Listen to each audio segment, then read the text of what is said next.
বন্ধু শব্দটা ছোট, কিন্তু এর গভীরতা আকাশের চাইতেও বিশাল। আমাদের জীবনে অনেক বন্ধু তৈরি হয়, কিন্তু বন্ধুত্বের মূল্য কয়জনই বা দেয়। সবাইকে বন্ধু বানানো উচিত নয়, কারণ কিছু মানুষ বন্ধুত্বের সুযোগ নিয়ে বন্ধু নামের বেঈমানও হয়। আজকের কথাগুলো আমার কিছু বন্ধু নামক বেঈমান আর বিশ্বাসঘাতকগুলোর জন্য, যারা আমাকে প্রয়োজনে প্রিয়জন বানিয়েছিল আর স্বার্থ শেষে দূরে ঠেলে দিয়েছে। যাদেরকে আমি নিজের চাইতেও বেশি বিশ্বাস করেছিলাম আর বিনিময়ে বিশ্বাসঘাতকতা পেয়েছিলাম। জানিস বন্ধুরা, যেদিন তোরা আমাকে প্রথম বন্ধু বলে ডাক দিয়েছিলি, সেদিন থেকে তোদেরকে জীবনের একটা অংশ ভাবা শুরু করেছিলাম। প্রিয়জন হিসেবে সবসময় তোদের পাশে থাকতে চেয়েছিলাম, কারণ আমার কাছে বন্ধুত্বের মূল্যটা অনেক দামি।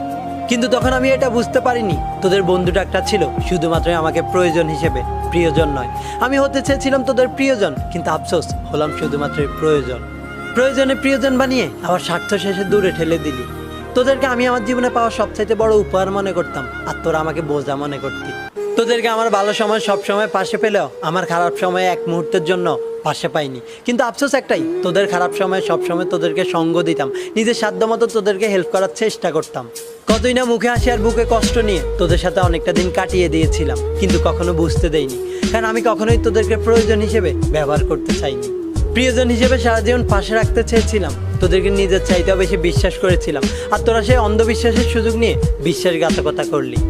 আর ভেবেছিলি মানুষটা কতটা বোকা। আরে আমি বোকা ছিলাম না, বিশ্বাসী ছিলাম, আর যে বিশ্বাসের যোগ্য তোরা কখনোই ছিলি না।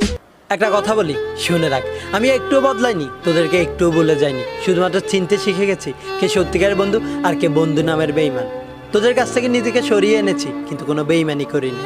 একটা কথা মনে রাখিস, তোরা আমার বিশ্বাসের সুযোগ নিয়ে আমার সাথে বেঈমানি করলেও আমার দ্বারা কখনোই তোদের কোনো ক্ষতি হবে না, কারণ আমি বন্ধুত্বের মূল্যটা দিতে জানি।